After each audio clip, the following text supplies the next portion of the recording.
सर्वमंगल मांगल्ये शिवे सर्वार्थ साधिके शरण्ये त्र्यंबके गौरी नारायणी नमोस्तुते।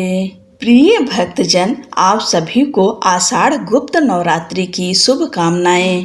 माँ भगवती जगदम्बा की कृपा आप पर और आपके पूरे परिवार पर सदैव बनी रहे। गुप्त नवरात्रि में हम सब दुर्गा देवी के कवच और अर्गला स्तोत्र, कीलक स्तोत्र का श्रवण करेंगे। कवच का अर्थ होता है रक्षा करने वाला ढाल, जो व्यक्ति के शरीर के चारों ओर एक प्रकार का आवरण बना देता है, जिससे नकारात्मक शक्तियों के बाह्य आक्रमण से रक्षा होती है। देवी कवच में देवी माँ के विभिन्न नामों का उच्चारण किया जाता है, जिससे शरीर के चारों ओर एक कवच का निर्माण हो जाता है। नवरात्र के 9 दिनों में देवी कवच के अनुष्ठान का विशेष महत्व है। नवरात्र के दिनों में इसे ध्यान पूर्वक श्रवण मात्र से सकारात्मक प्रभाव पड़ता है तथा यह श्रवणकर्ता अर्थात सुनने वालों को ऊर्ध्वगामी बनाता है। आप सब माता रानी का ध्यान करते हुए कवच पाठ को सुनिए। मार्कंडे जी ने कहा, पितामह, जो इस संसार में परम गोपनीय तथा सभी मनुष्यों की सब प्रकार से रक्षा करने वाला है और जो अब तक आपने दूसरे किसी के सामने प्रकट नहीं किया हो, ऐसा कोई साधन मुझे बताइए।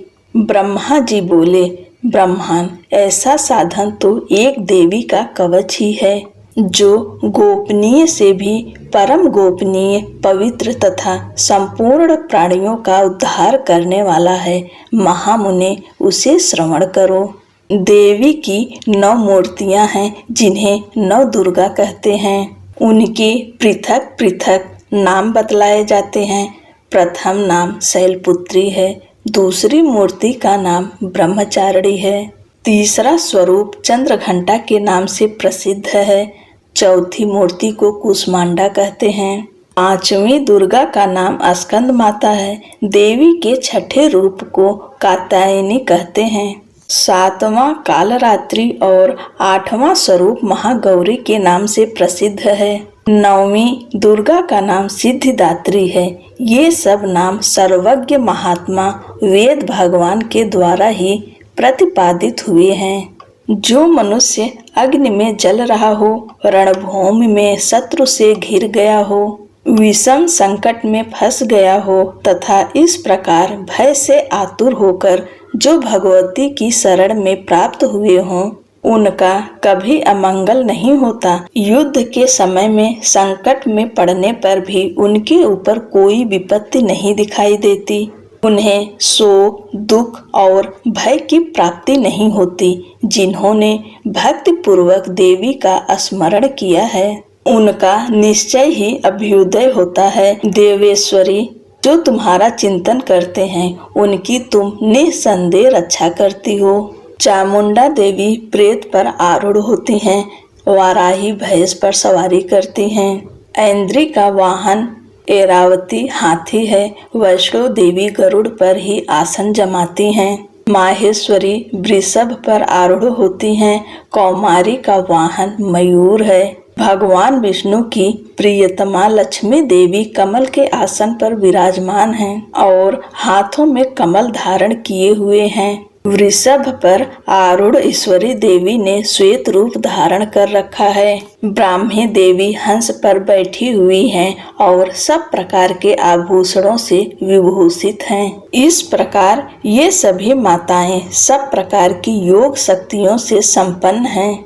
इनके सिवा और भी बहुत सी देवियां हैं, जो अनेक प्रकार के आभूषणों की शोभा से युक्त तथा नाना प्रकार के रत्नों से सुशोभित हैं। ये संपूर्ण देवियां क्रोध में भरी हुई हैं और भक्तों की रक्षा के लिए रथ पर बैठी हुई दिखाई देती हैं। ये शंख, चक्र, गदा, शक्ति, हल और मूसल, खेटक और तोमर, परशु, पास, कुंत और त्रिशूल एवं उत्तम सारंग, धनुष आदि अस्त्र शस्त्र अपने हाथों में धारण करती हैं। दैत्यों के शरीर का नाश करना, भक्तों को अभय दान देना और देवताओं का कल्याण करना, यही उनके शस्त्र धारण करने का उद्देश्य है। महान रौद्र रूप, अत्यंत घोर पराक्रम, महान बल और महान उत्साह वाली देवी, तुम महान भय का नाश करने वाली हो, तुम्हें नमस्कार है। तुम्हारी ओर देखना भी कठिन है। शत्रुओं का भय बढ़ाने वाली जगदम्बिके, मेरी रक्षा करो। पूर्व दिशा में इंद्र शक्ति मेरी रक्षा करें। अग्निकोण में अग्नि शक्ति मेरी रक्षा करें।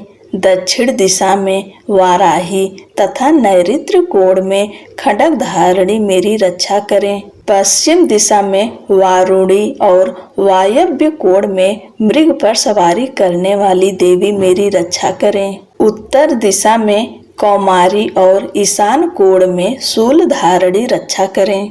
ब्राह्मणी, तुम ऊपर की ओर से मेरी रक्षा करो और वैष्णवी देवी नीचे की ओर से मेरी रक्षा करें। इसी प्रकार 100 को अपना वाहन बनाने वाली चामुंडा देवी 10 दिशाओं में मेरी रक्षा करें। जया आगे से और विजया पीछे की ओर से मेरी रक्षा करें। वाम भाग में अजिता और दक्षिण भाग में अपराजिता रक्षा करें। उद्योतनी शिखा की रक्षा करें। उमा मेरे मस्तक पर विराजमान होकर रक्षा करें। ललाट में मालाधारी रक्षा करें और यशस्विनी मेरी भौहों की संरक्षण करें। भौहों के मध्य भाग में त्रिनेत्रा और नथुनों की यम घंटा देवी रक्षा करें। दोनों नेत्रों के मध्य भाग में शंखिनी और कानों में द्वारवासिनी रक्षा करें। कालिका देवी कपोलों की तथा भगवती शंकरी कानों के मूल की रक्षा करें। नासिका में सुगंधा और ऊपर की होठ में चर्चिका देवी रक्षा करें। नीचे के ओठ में अमृत कला तथा जिह्वा में सरस्वती देवी रक्षा करें। कौमारी दांतों की और चंडिका कंठ प्रदेश की रक्षा करें। चित्र घंटा गले की घंटी और महामाया ताल में रहकर रक्षा करें। कामाक्षी ठोड़ी की और सर्वमंगला मेरी वाणी की रक्षा करें। भद्रकाली ग्रीवा में और धनुर्धरी पृष्ठ वंश मेरुदंड में रहकर रक्षा करें। कंठ के बाहरी भाग में नील ग्रीवा और कंठ की नली में नलकूबरी रक्षा करें। दोनों कंधों में खंडगिनी और मेरी दोनों भुजाओं की वज्र धारणी रक्षा करें। दोनों हाथों में दंडनी और अंगुलियों में अंबिका रक्षा करें।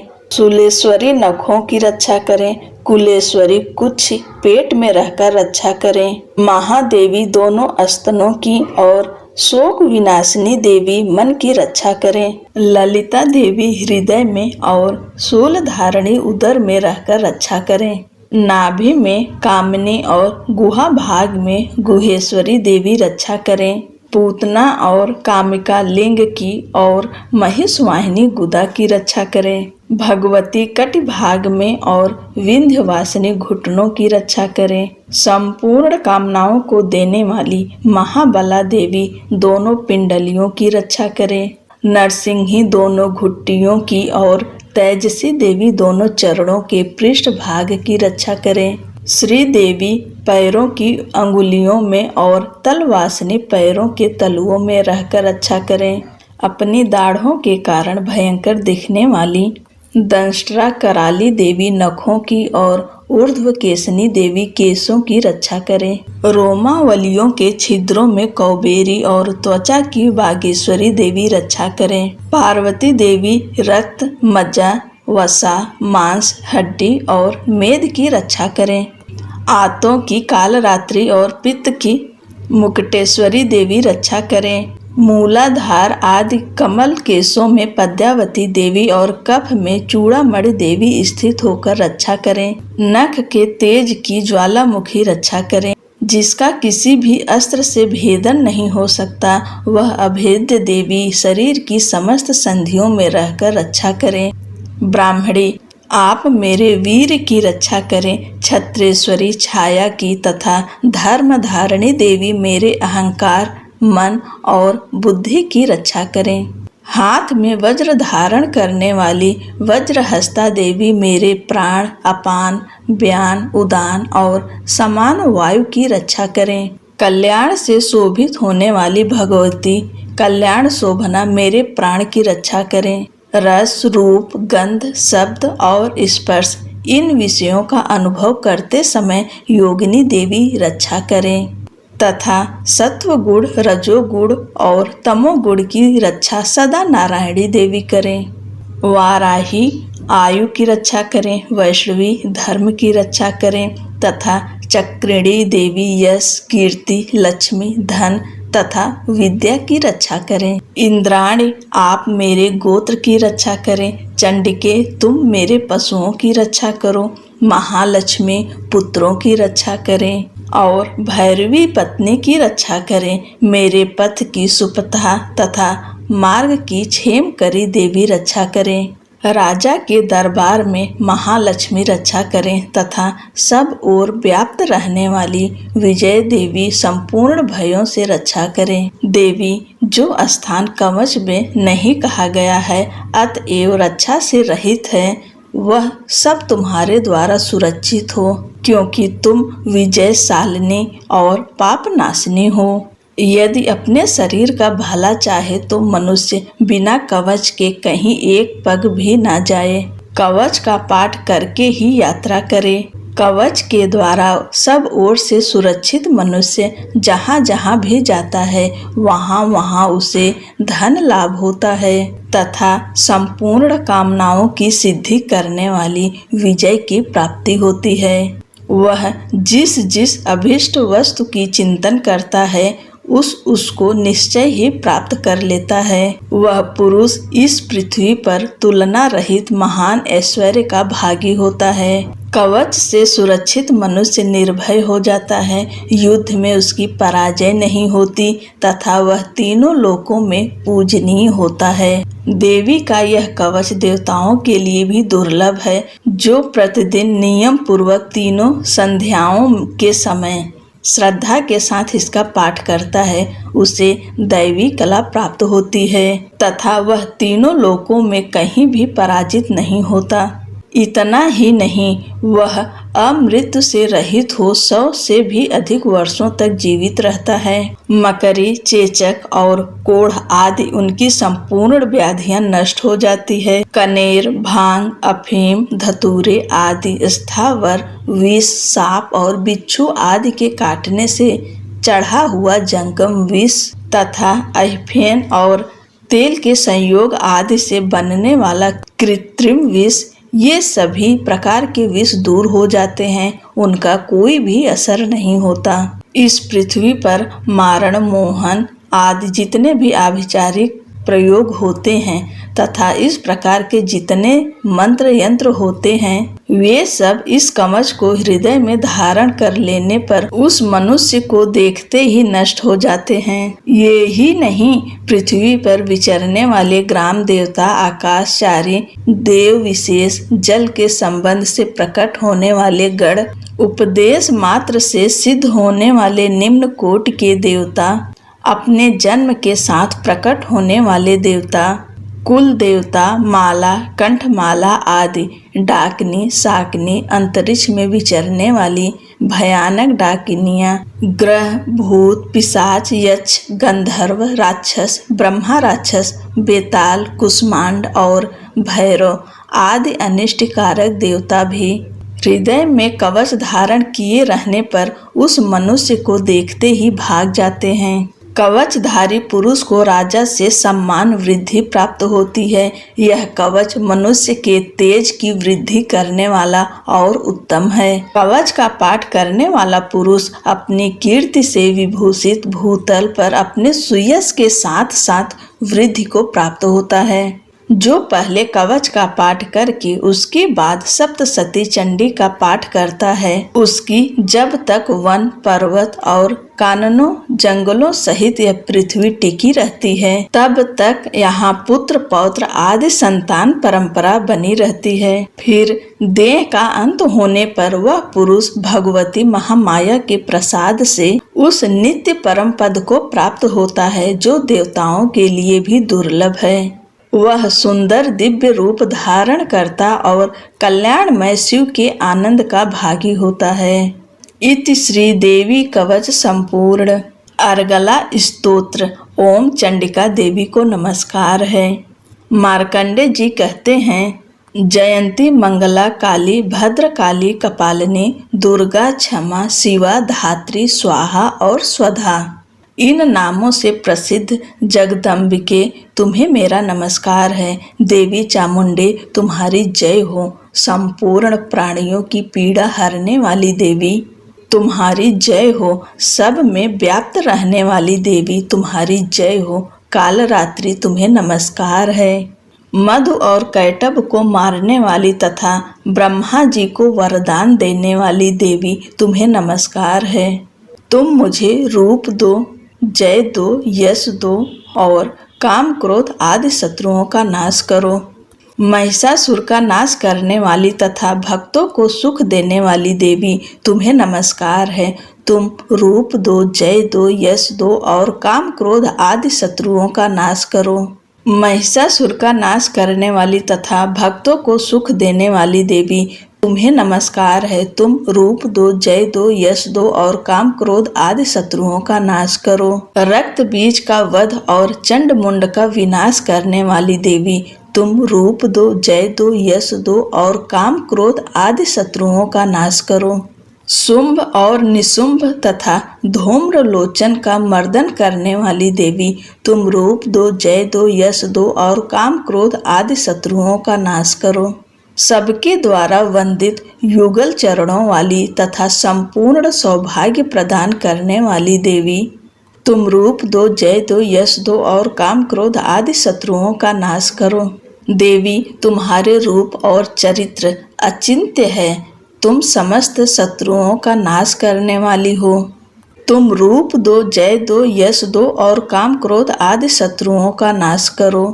पापों को दूर करने वाली चंडिके जो भक्ति पूर्वक तुम्हारे चरणों में सर्वदा मस्तक झुकाते हैं, उन्हें रूप दो, जय दो, यश दो और काम क्रोध आदि शत्रुओं का नाश करो।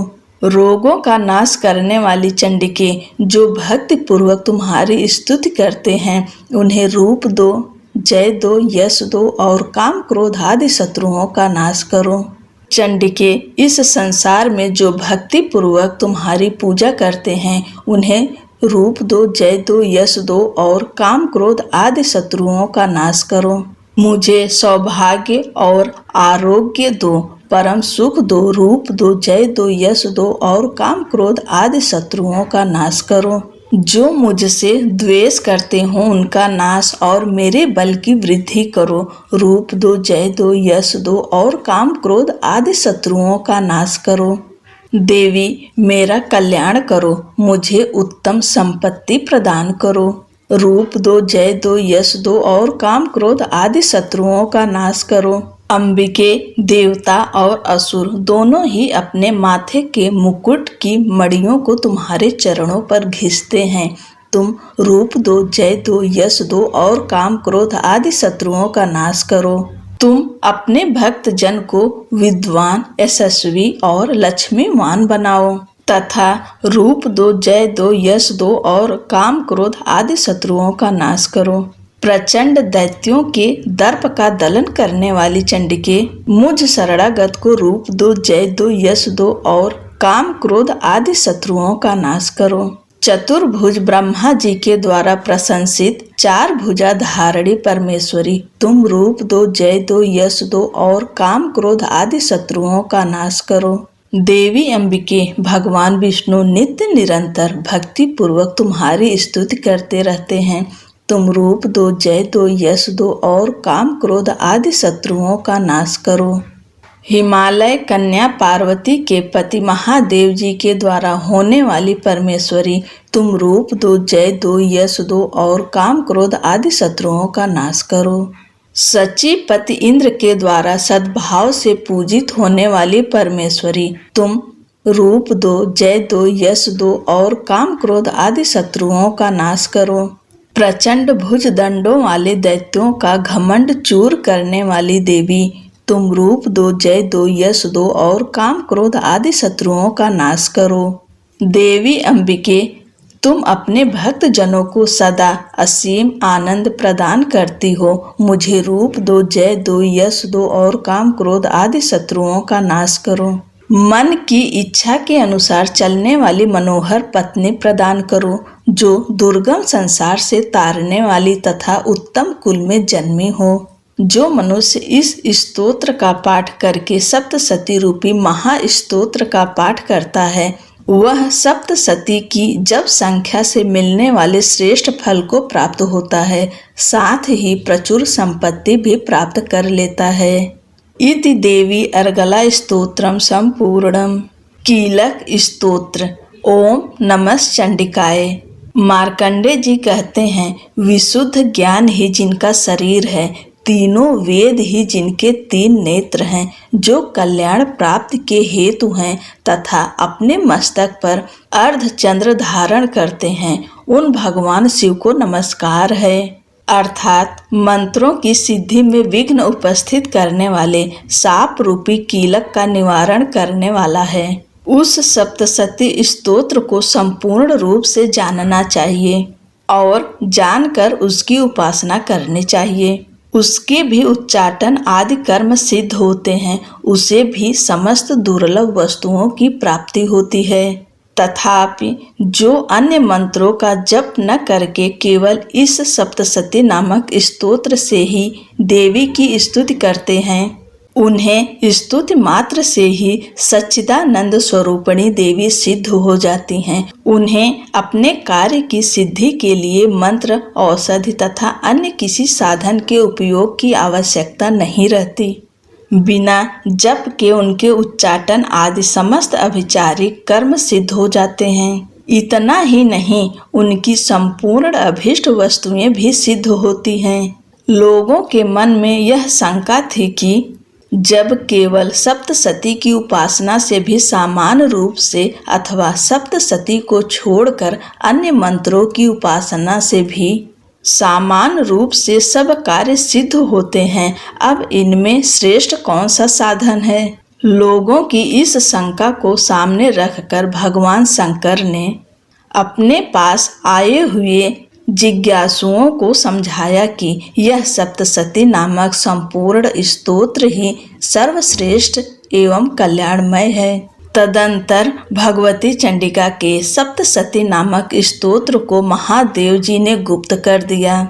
सप्तसती के पाठ से जो पुण्य प्राप्त होता है, उसकी कभी भी समाप्ति नहीं होती, किंतु अन्य मंत्रों के जप जन्य पुण्य की समाप्ति हो जाती है। अतः भगवान शिव ने अन्य मंत्रों की अपेक्षा जो सप्तसती की ही श्रेष्ठता का निर्णय किया, उसे जानना चाहिए। अन्य मंत्रों का जप करने वाला पुरुष भी यदि सप्तसती के स्तोत्र और जप का अनुष्ठान कर ले, तो वह भी पूर्ण रूप से कल्याण का भागी होता है। इसमें तनिक भी संदेह नहीं है। जो साधक कृष्ण पक्ष की चतुर्दशी अथवा अष्टमी को एकाग्रचित होकर भगवती की सेवा में अपना सर्वस्व समर्पित कर देता है और फिर उसे प्रसाद रूप में ग्रहण करता है, उसी पर भगवती प्रसन्न होती हैं, अन्यथा उनकी प्रसन्नता नहीं प्राप्त होती।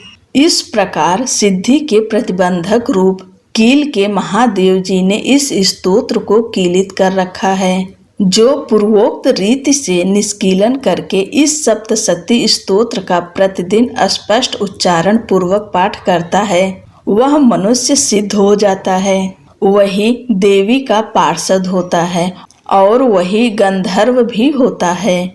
सर्वत्र विचरते रहने पर भी इस संसार में उसे कहीं भी भय नहीं होता, वह अपमृत्यु के वश में नहीं पड़ता तथा देह त्यागने के अनंतर मोक्ष प्राप्त कर लेता है। अतः कीलन को जानकर उसका परिहार करके ही सप्तसती का पाठ आरंभ करें। जो ऐसा नहीं करता उसका नाश हो जाता है। इसलिए कीलक और निष्कीलन का ज्ञान प्राप्त करने पर ही यह स्तोत्र निर्दोष होता है और विद्वान पुरुष इस निर्दोष स्तोत्र का ही पाठ आरंभ करते हैं। स्त्रियों में जो कुछ भी सौभाग्य आदि दृष्टिगोचर होता है वह सब देवी के प्रसाद का ही फल है। अतः इस कल्याणमय स्तोत्र का सदा जप करना चाहिए। इस स्तोत्र का मंद स्वर से पाठ करने पर स्वल्प फल की प्राप्ति होती है। अतः उच्च स्वर से ही इसका पाठ आरंभ करना चाहिए, जिनके प्रसाद से ऐश्वर्य, सौभाग्य, आरोग्य, संपत्ति, शत्रुनाश तथा परम मोक्ष की भी सिद्धि होती है। उन कल्याणमयी जगदम्बा की स्तुति मनुष्य क्यों नहीं करते। इति श्री देवी कीलक स्तोत्र संपूर्ण।